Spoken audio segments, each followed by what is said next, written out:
कर्म प्रधान विश्व करी राखा, जो जस करहि सो तस फल चाखा। रामचरितमानस में तुलसीदास जी ने लिखा है कि जो जैसा काम करता है उसको वैसा ही फल मिलता है। तो आज जिसने भी राम जन्मभूमि मंदिर को मुक्त कराने में अपनी सेवा दी, तन से दी हो, मन से दी हो, धन से दी हो, राम जी उनके सभी कार्य पूर्ण करेंगे और उनको वैसा ही पारितोषिक समझिए, फल समझिए, पद प्रतिष्ठा कुछ भी समझ लीजिए, वैसे ही राम जी देते हैं। और मैं तो यही कहता हूँ, नगरी हो अयोध्यासी, नगरी हो अयोध्यासी, रघुकुल सा घराना हो, रघुकुल सा घराना हो, और चरण हो राघव के जहाँ मेरा ठिकाना हो, और चरण हो राघव के जहाँ मेरा ठिकाना हो।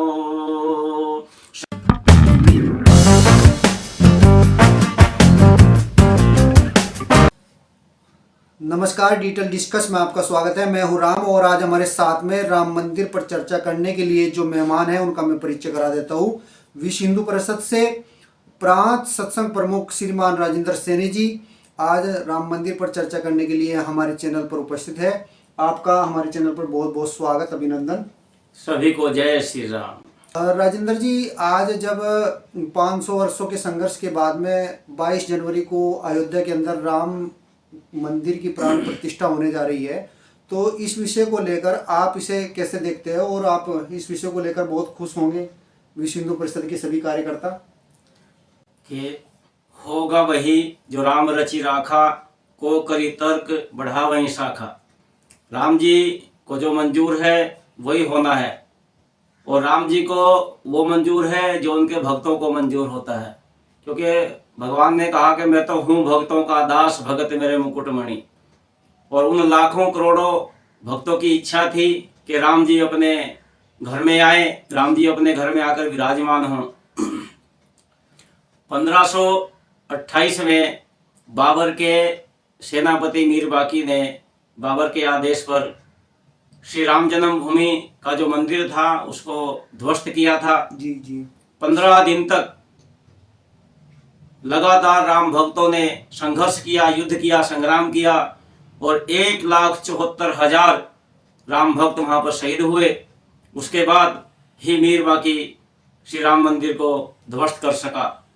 लेकिन तभी से राम भक्तों ने मंदिर को मुक्त कराने के लिए अनेकों बार संघर्ष किया, अनेकों बार राम भक्त शहीद हुए, लेकिन निरंतर उन्होंने इस प्रयास को नहीं छोड़ा।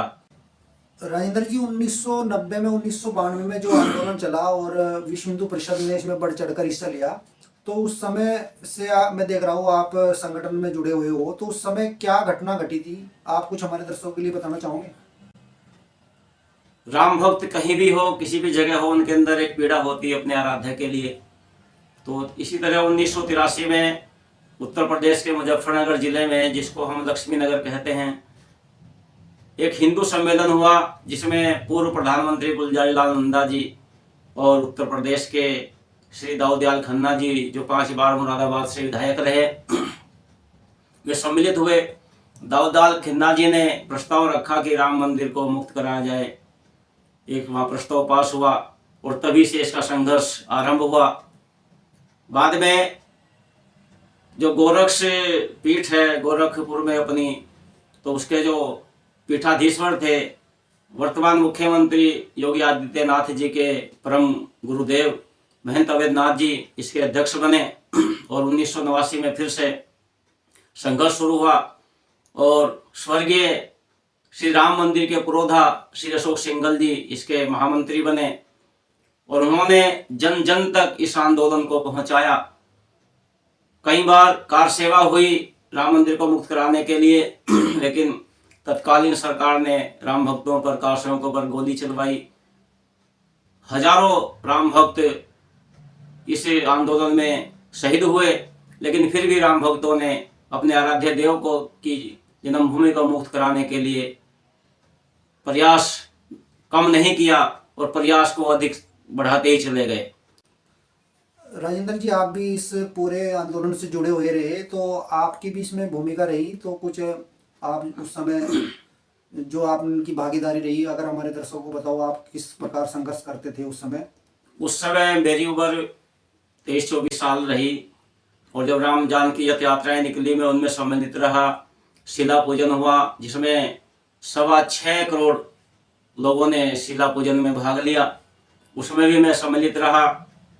और जब रथ यात्रा निकली तो उस समय मैं दिल्ली में अपना एक प्राइवेट कार्य करता था, तो उस यात्रा में मैं 12 किलोमीटर तक उस यात्रा के साथ रहा।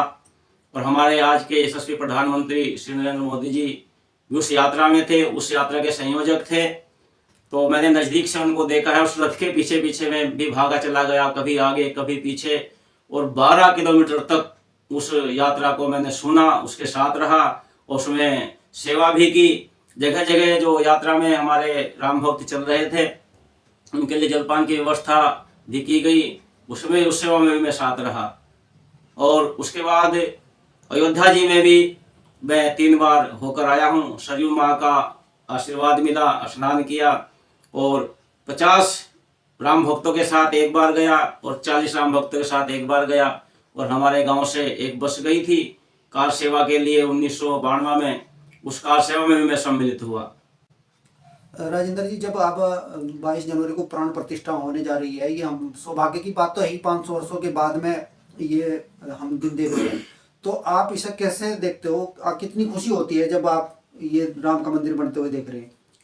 वास्तव में जो भगवान को मानने वाले हैं, राम को मानने वाले हैं, तो उतनी खुशी शायद राम जी को खुद ना हो अपने घर में जाने की, जितनी खुशी हमारे जैसे भक्तों के हैं कि हमारे आराध्य देव अपने घर में अपने वापस जा रहे हैं।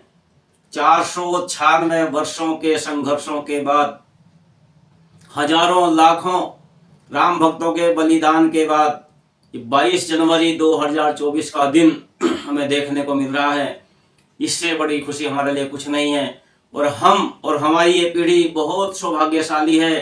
पता नहीं कितने पुण्य कार्य हमने किए होंगे जो हमें ये दर्शनीय स्थल, ये पुण्य कार्य में सम्मिलित होने का सौभाग्य मिल रहा है। इससे बड़ा भाग्य हम अपना नहीं समझते। ये राम जी की हमारे ऊपर महती कृपा है। जी जी जी, बिल्कुल, जो हमें ये दृश्य देखने का मौका, अवसर मिल रहा है। राजेंद्र जी, इस शुभ घड़ी पे जो हमारे दर्शक हैं उन्हें आप कुछ संदेश देना चाहोगे कि उन्हें इस शुभ घड़ी पर किस प्रकार राम का भजन कीर्तन कर सके, किस प्रकार राम की महिमा कर सकते हैं वो? ये राम मंदिर जो निर्माण हुआ है, सुप्रीम कोर्ट के द्वारा जो एक समिति बनाई गई श्री राम जन्मभूमि निर्माण ट्रस्ट, उसके द्वारा सभी को निमंत्रण दिया जा रहा है और उसके द्वारा सभी भक्तों को आह्वान किया जा रहा है। तो विश्व हिंदू परिषद में होने के नाते हम भी सभी लोगों को यही विनती करते हैं, निवेदन करते हैं कि ये हमारी पीढ़ी और हम सभी सौभाग्यशाली हैं जो रामलला के दर्शन का हमें शुभ अवसर मिलेगा। और हमारे ही सामने ये राम मंदिर का निर्माण हो चुका है। हमारी कितनी ही पीढ़ियां इसमें अपना बलिदान दे चुकी हैं, लेकिन शायद ये अवसर हमें ही भगवान ने दिया है, हमारे पुण्यों का उदय हुआ है। तो 22 जनवरी को सभी अपने जो घर के आसपास जो भी मंदिर हैं उसमें सभी राम भक्त उसमें पहुँचे और उसमें कीर्तन भजन करें, सुंदरकांड करें। जाकी रही भावना जैसी, प्रभु मुहूर्त देखी तिन तैसी। जो भी जिसका इच्छानुसार कीर्तन करें, भजन करें, सुंदरकांड करें। और 12 बजे से 1 बजे तक एक बड़ी LCD लगाकर उसे सभी गली मोहल्ले के जो भी भक्त हैं उस पर वहाँ से जो अयोध्या से रामलला जी की प्राण प्रतिष्ठा का कार्यक्रम है उसको देखें। और शाम को, रात को अपने घरों में सभी दिवाली मनाएं। अपने घर में कम से कम 5 दीपक अवश्य जलाएं, खुशियां मनाएं, क्योंकि 496 साल के बाद हमारे रामलला जी गृह प्रवेश कर रहे हैं। उनको अपना घर मिला है और अपना घर मिलने पर कितनी खुशी होती है। और जब राम जी को खुशी है तो हम भक्तों को तो अनन्य खुशी है। तो सभी उस दिन दिवाली मनाएं। 14 वर्षों के वनवास के बाद राम जी अयोध्या आए थे, तो उनके सभी चाहने वालों ने, भक्तों ने, पूरी अयोध्या ने, सब ने घर घर दिवाली मनाई थी। और अब तो 496 साल के बाद राम जी अपने घर में आ रहे हैं, तो हमें सबको उस दिन भी खूब खुशी के साथ दिवाली मनानी चाहिए और हम मनाएंगे। राजेंद्र जी, मैं जानता हूँ आप प्रांत के सत्संग प्रमुख हो और सभी जगह प्रांत में आप घूम घूम कर सुंदरकांड का पाठ करते हो और बहुत सारे सुंदर भजन भी आप गाते हो। तो मैं चाहूँगा कि आप हमारे दर्शकों के लिए कुछ राम का भजन एक बार अगर सुना दे तो बहुत ही अच्छा रहेगा। जी, 22 जनवरी को भी श्री राम पार्क कृष्णानगर में जहाँ रामलीला भी होती है, तो वहाँ सुबह ही सुंदरकांड का कार्यक्रम रखा हुआ है भक्तों के द्वारा, जिसमें मैं भी शामिल रहूँगा। और शाम को आवास विकास का जो मंदिर है उस पर सुंदरकांड का कार्यक्रम है। तो जो राम पार्क में सुंदरकांड होगा कीर्तन भजन होगा, आप भी उसमें आइएगा, आप भी सादर आमंत्रित हैं। जी बिल्कुल। और वहाँ पर कीर्तन भजन होगा, सुंदरकांड भी होगा। तो मैं तो यही कहूँगा, सजा लो घर को गुलशन सा, अवध में राम आए हैं। सजा लो घर को गुलशन सा, अवध में राम आए हैं। अवध में राम आए हैं, अवध में राम आए हैं, अवध में राम आए हैं। लगे कुटिया भी दुल्हन सी, लगे कुटिया भी दुल्हन सी, अवध में राम आए हैं। बहुत ही सुंदर, बहुत ही बढ़िया सुंदर भजन आपने सुनाया और आपका हमारे चैनल पर आने के लिए बहुत बहुत धन्यवाद भाई साहब।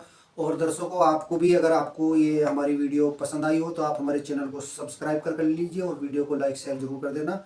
सभी को जय श्री राम। जय श्री राम, जय श्री राम।